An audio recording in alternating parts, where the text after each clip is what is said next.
There's some huge updates to go over today as the Toronto Maple Leafs have made multiple moves. Craig Berube continues to make moves surrounding his lineup, but we also have a huge update surrounding David Kampf from Elliot Freeman revolving his future, as well as, of course, William Nylander. He is returning, but there's some interesting things that have started to emerge at today's skate. A ton to go over on this episode, but before we get into it all, folks, if you're a part of the percentage who aren't subscribed to the channel, this is the place to be for daily Leafs content. Your guys' support has been unbelievable. If you're a part of that 70% who aren't subscribed, make sure to subscribe button. Darius, lots to go over today, and obviously, we're at a point now in the season where hockey is back to being at least the main focus, or one of the main focuses in Toronto. The Jays season is over, and the Leafs are coming off of a pretty good win. They play, of course, tonight, and there's a lot of moves that have went down. And let's start with the biggest one, or one of the biggest ones, rather, and that is surrounding Scott Laughton. So Scott Laughton is on the ice early, working on shooting and puck handling ahead of the Leafs' morning skate. So there's a lot to go over. We have some Elliot Freeman stuff and David Kampf. We have William Nylander and, of course, some moves to the line. But let's get your thoughts on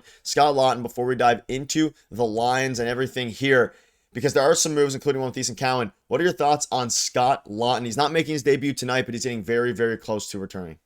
Yeah, we have a lot of updates going to a big game tonight, and the game is on Prime Video. Keep in mind, everyone, we will be watching along because some people can't watch the game tonight, so we will be doing that live on the channel tonight. But Scott Laughton is nearing a return, which is really good news. Obviously, he's skating. He's been putting in work. I felt bad for him that he couldn't return against the Philadelphia Flyers on Saturday, but this complicates things with the lineup. What happens with Easton Cowan now, right? They have a bunch of bodies. Look what just happened with David Kampf, which we have another update on that we'll get to later in the video as well. So he's nearing a return. It looks like it could be maybe later this week at this point. I mean, he's on the ice, he's working on different things. So that's going to push somebody out of the lineup, and I wonder who it is. And already starting to play with the lines. We have a pretty interesting update with how the lines have shaped up, at least that morning skate this morning, that, I think is going to be very interesting heading into the rest of the week. That's for sure. Yeah, Scott Laughton going to be returning soon, and that's obviously good news. And some other news on that note is that Nylander, Laughton, and Lorentz are all back on the ice this morning after their injuries,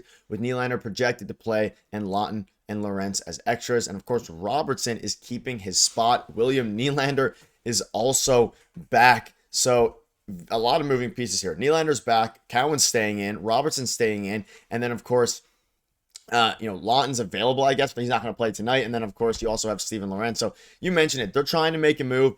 I wouldn't be surprised now if they're showcasing Nick Robertson a little bit here to try to get a trade going at some point, because there's just too many people now on the team almost, which is kind of funny to say. And of course, with Anthony Stolarz getting started, things have gotten interesting because you can see some of the lines here. Easton Cowan not only is on the first power play with Austin Matthews and John Tavares and William Nylander and of course Mo, but he was moved up now to the second line. You can see there some of the lines. We'll dive into all of them in a minute. It's Nyes, Matthews, Robertson.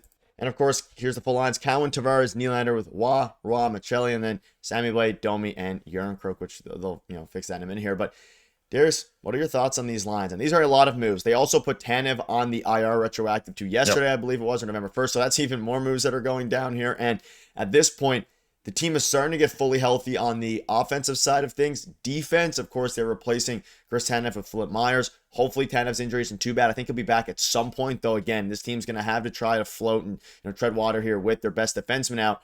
And they're keeping Cowan and promoting him even now up to the second line, where he deserves it. He's been playing really good hockey, but Robertson on the first line now as well. Things are wild. Yeah, I mean, Robertson's been playing well as well, right? So why not keep him on that top line with Nyes? I wonder what that looks like at this point. Obviously, Matthews scoring on Saturday as well. Cowan, like you mentioned, he scored his first NHL goal on Saturday. Him and Tavares seem to have kind of something going on there. Obviously, Tavares is an elite player. That was an elite pass to Cowan to open up that space, but now they're going to be playing together. And you have Nylander, who's driving play. Maybe Cowan, which is crazy to say, doesn't have to be like a play driver on this line. He can be a guy that can maybe finish a little bit, or try to set up Nylander or something like that and play more of his game, because when he was playing on the first line, the other two guys, I love them, Austin Matthews, Matthew Nyes, but they weren't really creating that much, right? So we'll see what they do with Nick Robertson now, and then we can see what, Cowan's doing with that second line. That'll be interesting to see.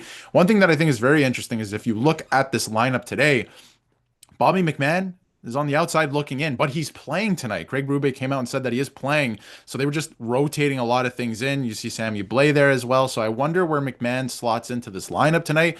We'll find out later. But he said there's a lot of decisions that need to be made. And look at the line, look at the names, excuse me, that are outside looking in right now, including Tanev. Of course, we had some good news on that. Doesn't seem like anything significant and was released from hospital. But McMahon, Lawton, Lorentz on the outside looking in. For my money, I would have all three of those guys in the lineup, I think, with the way and the things that they can bring to a lineup. So they're gonna have some decisions to make this week. And McMahon, like you said, I'm expecting him to play tonight. So I think it's pretty interesting what they were doing this morning. Yeah, they're keeping Joshua and Watt in, Michelli in.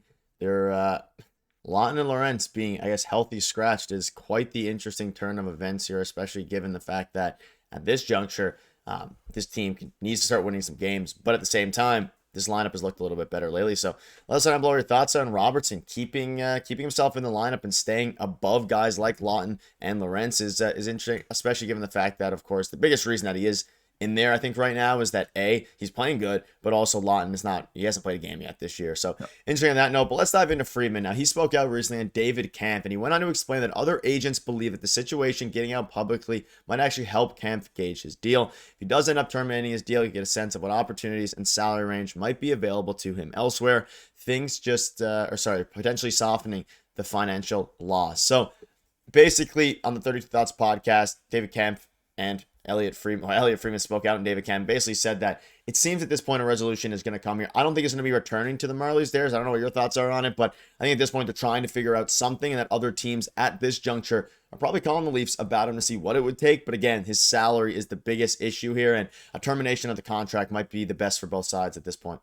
Yeah, and it sounds like it's gonna go there. Elliot Friedman said that this from the sounds of it this weekend when Kampf was leaving the team by accounts from I guess other players and maybe some staff was that he's not returning. He's gonna terminate his contract, right? And it's on him to do that. So he's gonna be doing that. He wants a fresh start. Maybe not a fresh start. I wonder if he wants to stay with the organization, but it's just the cap at this point, right? Like he can't be on the team. That's just what it is. It's a numbers game for the Leafs. So he's probably gonna get a fresh start somewhere else on a lower cap hit. I wonder if teams, like you said, are calling and just saying, what's the deal with this? But, if you're the Leafs, you can't retain any salary. I don't think other teams want to mess with that contract right now either. So to me, it sounds like he stepped away to just be like, do I want to stay with this organization in this city, or do I want to take a chance, go somewhere else? I'd be making a little bit less, but then I can keep playing at the NHL level, right? Because he can somewhere else. That's for sure. He's an NHL player, but not at that cap hit right now. It just doesn't make sense for most teams, and certainly not the Leafs. So wish him the best. It looks like it's headed that way to terminating his contract. We'll see what happens. I'm sure it's going to come down the next couple of days once he returns and makes that decision. So again, best of luck to him, but it's a numbers game for the Leafs at this point. They need to free up as much cap space as they can. Yeah, let us know below what your thoughts are on that. Final thing here, Stolarz is in the home net. I believe briefly touched on it earlier.